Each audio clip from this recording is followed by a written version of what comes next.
we have our next speaker on screen for you right now. I've already introduced him to you. So without further ado, to now speak to us on design patterns for high quality automated tests in Java, let's welcome our next speaker, Anton Angelov. It's over to you. Thank you. Hi, I hope you hear me.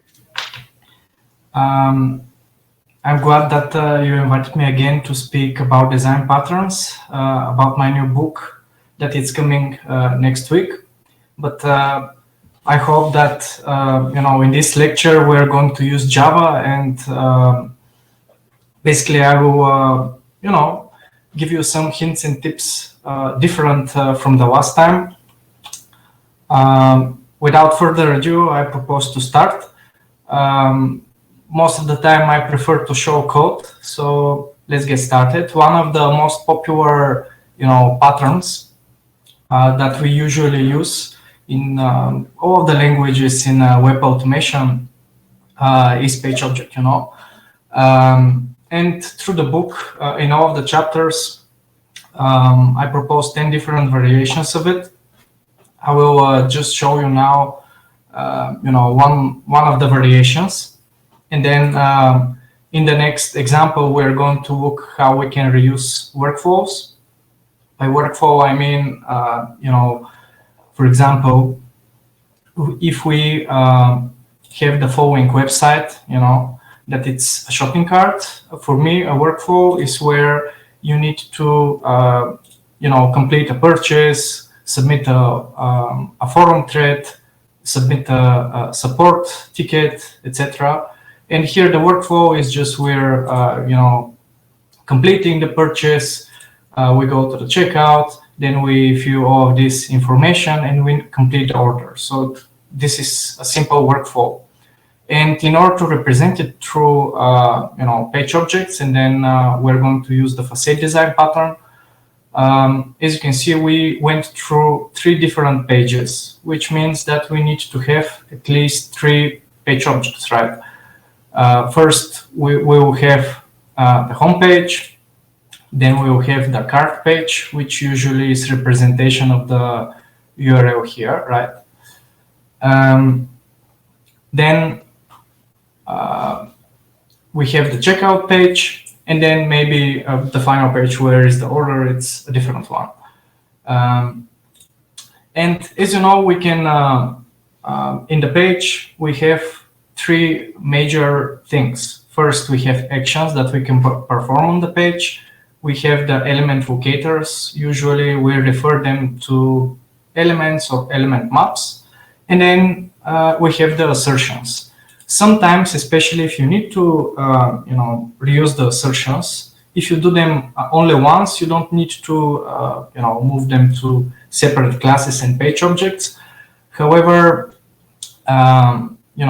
if you're going to reuse them more than once and you want to have a special message displayed when the validation fails, it's good to move it to the page object.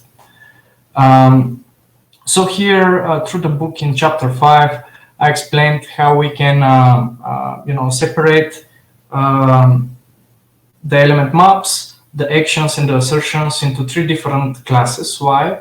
Because usually, especially in real world, and on a project that I'm working constantly with clients, some of the pages are quite large, with sometimes over 100 elements. And you can imagine if you put the elements, the assertions, and the actions into a single class, how cluttered it will be, and it will be hard for you to orient yourself. So in C#, it's relatively easy to do that because you have something called partial classes, which means you can separate the logic of the class into 3 files with different names, but when you compile the code, they are merged into a single class. However, we don't have such a thing in Java, and in order to face the issue, I did a few things. As you can see here in my code, for example, for the main page, I basically have 3 classes, right? These are 3 different files. I named this the one that contains the actions. It's called just with the name of the page. Then we have one with the suffix elements, and then one with the assertions. And here inside the main point of entry, which is the actions class, we have two getters. One of them I named elements. You can see that I skipped basically the prefix get, just to make the API easier to use. The API is, the methods that your pages are exposing to make the text more readable. So basically this getter is every time it's returning a new instance of the elements map.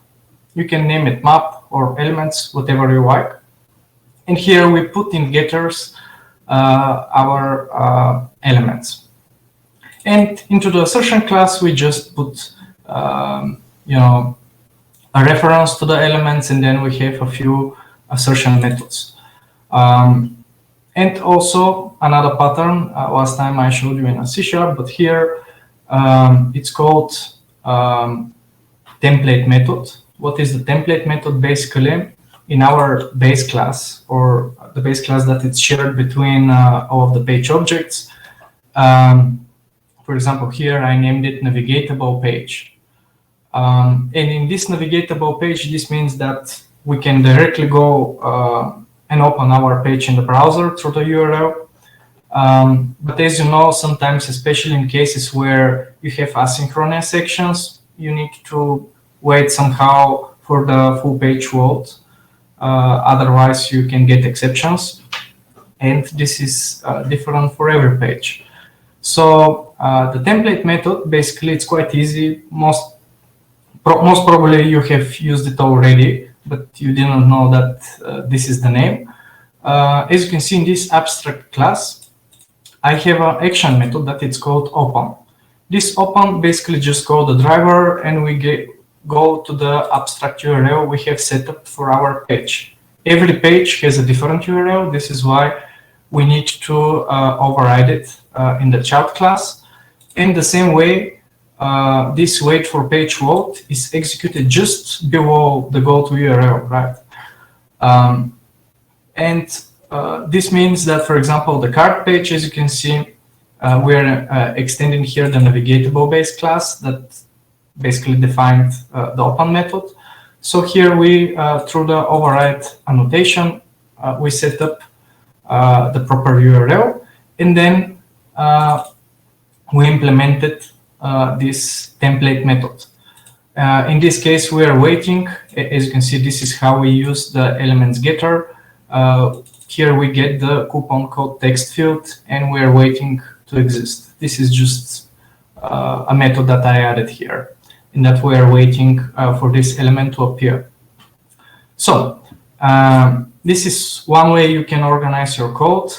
In reality, I can show you another project, our open source framework here. I even further optimized how the page look like. As you can see, the same main page here. I just used here generic classes where I'm not going to bother you with this complexity and explain now generics and reflection, but I just wanted to point out the names here, right? Instead of having these long names like main page elements or main page asserts, since you place them inside a specific package, right now the package is with the name of my page name, main page, I can always have these good names like map and asserts, which is much shorter compared to the longer names that I showed you before. And here we use the same approach with the base class and with the template methods. Now, I want to show you two more things in order how to reuse these longer workflows. Why you need to reuse them? Because otherwise, if you need to, let me check where I had tests without.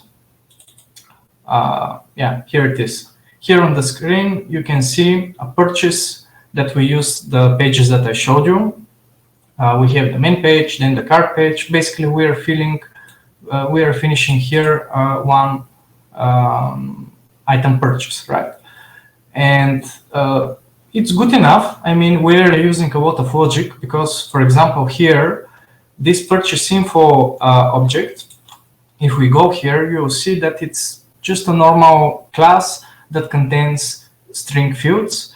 They're basically the representation of the data inside the billing info page, where we need to finish the order and fill all of this information, and we have setter and getters. But as you can see, it's quite big, right? However, this is the preferred approach to use these objects instead of, for example, here in the filling info. If we didn't have this purchase info class, this means that we should provide here 8 or 10 parameters, which is not a good practice. And using this kind of simple classes, we can make our code much readable and cleaner. And after that, as you can see here, we have a small workflow here where through the elements getter that I showed you before, I'm accessing through the getters the different elements, and I'm typing the text, getting it from using the getters with the information here. However, as you can see, there is one slight problem. If you need to make some changes to the workflow here, or just want to, have the same workflow, but with repeated 10 different times with different data, different quantity that you need to buy, or with different billing information, this means that you need just to copy paste it. And in case you need to add a new field to the billing information or a new discount instead of using coupons, this means that you need to go everywhere and add these new steps. Or even just a simple addition to a parameter to some of the methods of the page means that the refactoring, it will be hard. Because in my practice, even 10 years ago, I had to work on a project where we needed to support online shopping cart. There we had, I don't know, maybe 1,000 tests. You can imagine how much time it requires if you don't have a proper way to reuse the workflows. The simplest way to reuse workflows is to use a design pattern called Facade.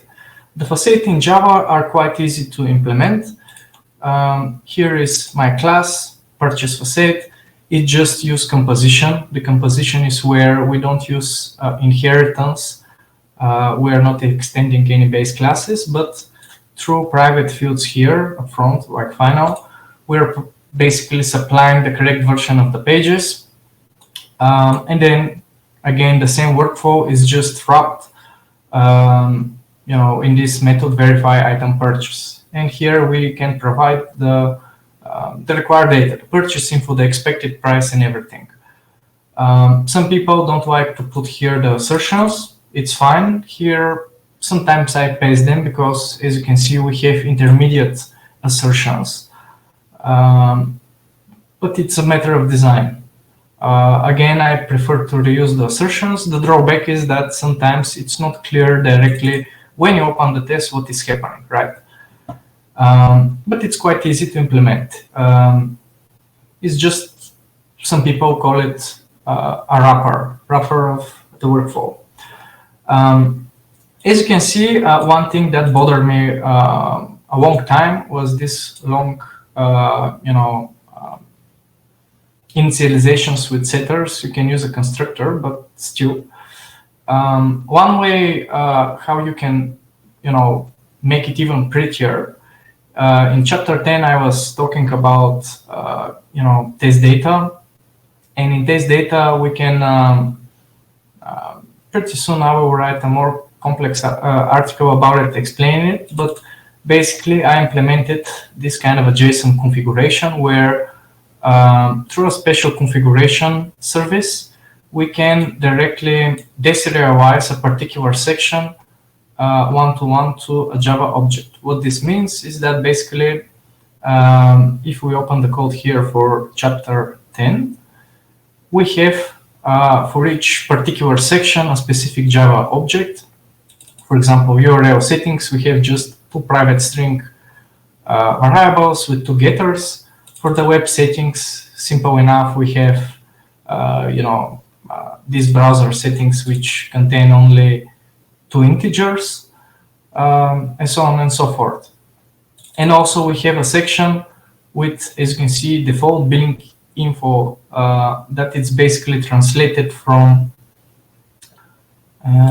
here. Basically, I provided the default information for my billing information. How this works is basically, as I said, I created a utility class called configuration service. The problem in Java is that maybe you already use these properties. This is the default way how you can configure stuff. In my case, I don't like them pretty much because they're just key value pairs. It doesn't support, they're not so complex like JSONs, right? And here I use the application properties only to mention for which environment I want to, which config I want to read, right? I will have one of these JSON files for each of my test environments, because as you know, most of the time we're executing our tests against a test environment, then we're executing maybe to a second environment before production, and then in some rare cases we can even execute some of the tests against the production to verify some of the logic. And all of these timeouts, etc., and even URLs, they will change based on the environment. And the way this works, I wrote some it's complex enough. Just the important stuff, since this is open source, you can just find it on the GitHub page of the book. Basically, this is a static generic class, and the way we use it is that we just provide the class of the configuration that we want to use, right? And then through environmental variable, we can override which environmental config we want to read, or we just read the application properties. Why we use environmental variables? Because when you execute your test through the command line, you can specify this environment as an argument and change it from there, which is quite useful when you run your tests in continuous integration. And here we use, in order to convert these sections into Java objects, we use a special library JSON, which is built and developed by Google. Here I use Maven, and basically I added a Maven dependency to this library. As you can see here, the full name. And that's it. Basically, this library is making all of the magic. So here inside the, this purchase info object, let me just open it. Not here, but here. We can, in this class, as you can see, this is a modified version. As you can see in the constructor, basically I initialized all of the fields when I used my configuration service here, the static method. I just said, please give me the billing info default values dot class, and this thing here will read the proper JSON file here, in this case dev, because I'm on a developer environment, and it will convert it to this class here. It will populate all of the values, and for each, basically after that, I'm just assigning all of the fields to their default values. This is one way you can do it. Another way that was added to Java 14, which was released soon enough, is that you can use Java records. What are the Java records? As you can see, it looks like a class, but it's not exactly. It's another thing. I really like them. For the first time, they added them like a few years ago in C#. Also, you have something similar in Kotlin. The whole point is that this record type is something like a class, but as you can see, it has a different signature. When you provide here the fields like in a constructor properties, the compiler will generate for you all of the getters, all of the private fields. It will generate a really great toString method. It will generate the hash code. And as you can see, it's much shorter compared to the longer solution, right? And this is perfect for test data. You can, here, I can use, again, the configurations. As you can see, I can have a default constructor. And I can basically initialize the thing here.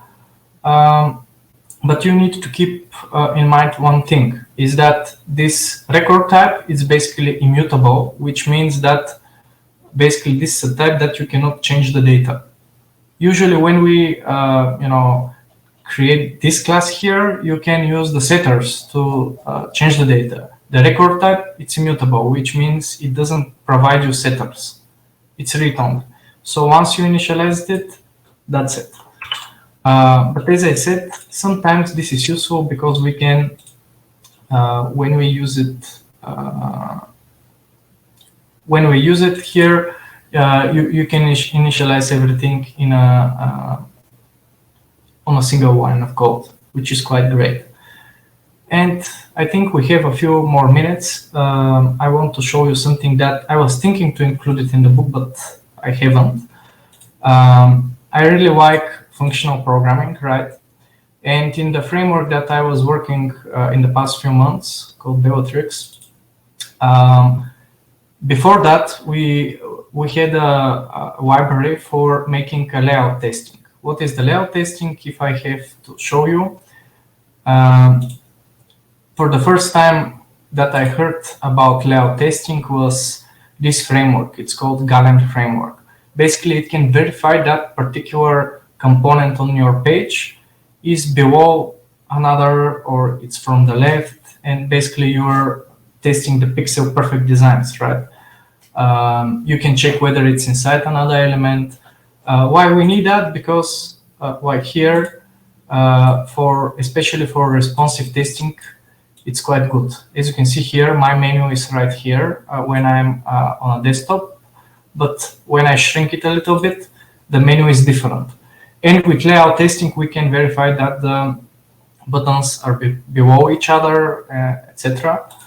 It's again, I get the idea from this Galen framework, but it's basically some kind of a weird BDD with a syntax similar to Gherkin and SpecFall. In my library, I wanted to build a DSL, domain-specific language, for using it directly with Java. We have a similar thing for C#. But here I improved it a little bit. Basically, the thing that I'm going to show you now, this is called Fluent Builder Design Pattern. Probably you have used it already if you used the actions library that it's part of Selenium. We use usually the actions when you provide here the driver, and then through the actions you can say move to element, then you can chain another method. For example, you can click, then you can do something else, click and hold, and then when you call perform, then all of this action one after another will be executed. This is the Fluent Builder pattern, right? And I implemented something similar for basically for this assertion here.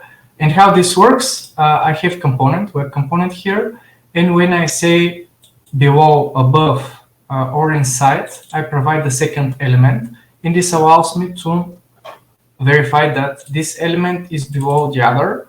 Basically, inside of this, I'm going to perform, I will get the coordinates of both of them, and I will perform this mathematical equation to find out whether the first is below the second, right? Using the X and Y coordinates and the height and the width.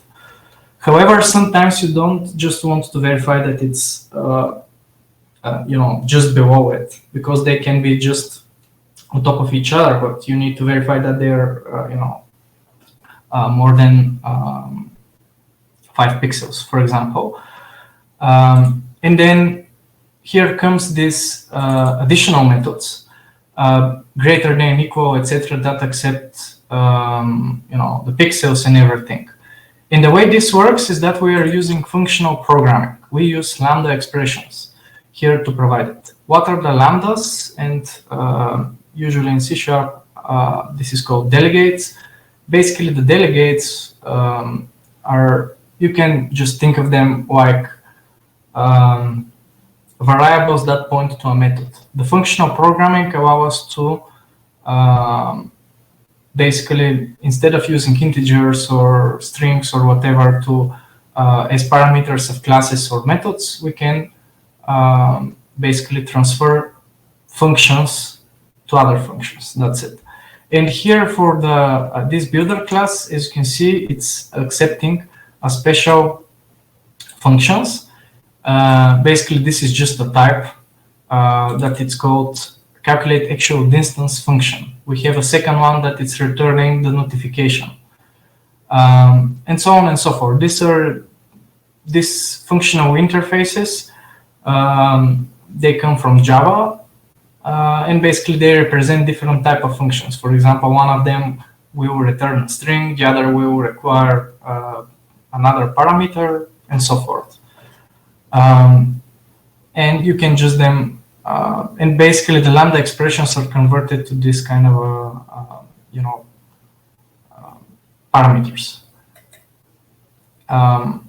Before the lambda expressions in Java 8, you had to provide an anonymous class and then another method. I think I added it here on the slide. This was the way before. Basically, you need to provide here,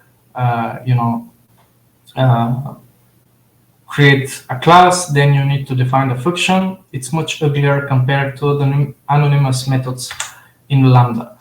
As you can see, this is a Lambda expression assigned to a function. Basically, the function, this basically says that it accepts a string as a parameter and it returns an integer. And we assign it to a variable. And then you can call it like normal method. Basically, behind the scenes, when you compile it, it really, it's more complicated, but in simple terms, if you have a lambda like this, it basically, the thing that the compiler will do, in the same class, it will generate a static function as you can find below, and it will replace it in your code where you define the lambda. Again, this is not always the case. Sometimes it's much more complex. But generally, these lambda expressions are just normal methods defined in an interface.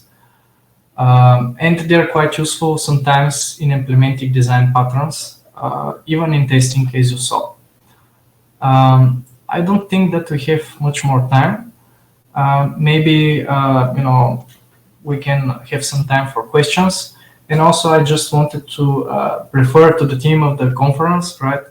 The new normal. I believe the new normal in automated testing should be for us to, for me, it's always shift left, which means I'm always striving to learn the best programming practices and how to write clean code. Because with going ahead of time, the products are getting much more complex. In order for you to succeed in test automation, we are writing more and more automated tests, right? And with time, it's harder to maintain. But in order to manage to overcome this, we need to learn to use design patterns to write clean code and better and create better designs for our frameworks and libraries. So this is my message. Read programming books. Don't be afraid because it's not so hard. I mean, over time, you can use websites like ProSite and Udemy and others. Just watch one course per month, and it can be enough sometimes, right? So yeah, if you have questions, just drop a line, or you can always, connect me on LinkedIn, and I will be happy to chat. We do have a few questions. We have one from Dasun Hettiarachi who asks, how do you manage test data in your project? Is it hard-coded or randomly selected, or do you have any other strategy? Yeah, okay. Yeah, this is a good question. It really depends on the context and on the project. For example, for our biggest client, the thing that we do there is that we basically half of the time we are preparing the test data and working with it. But basically, the thing that we do is that we have the so-called, we use the pattern called factory. And we have many factories for the different data tables. And for every test, we are creating the test data before, and then we delete it. And we use in this, there are different approaches. In our case, the thing that we do is that we use the public web services of the website to, we use basically these internal APIs to set it up, the data. But we don't use hard-coded data. Okay. We have another question as well. How do you visualize test automation reports in Java? In Java, yeah, there are a few ways. Again, it depends on which continuous integration system you use. I like Allure reporting. It integrates quite well in Jenkins, for example, and in Azure DevOps. Another popular tool that we use is called Report Portal. It's Docker-based, and basically you can host it in Kubernetes or in Azure. And they have really nice dashboards that you can display on a TV. Sometimes it's hard to update it, but especially for simpler project, it's quite nice. All right. So those are just the two questions that came in. Perhaps if there are any more questions, they will feel free to contact you directly, I suppose, in the chat here. Yeah. On that note, thank you very much. Anton, do you have a few closing remarks to make? Yeah, I already shared them. Just learn clean code and design patterns and everything we will write. Thank you for having me. All right. All right. Thank you so much, Anton and Jason. Thank you.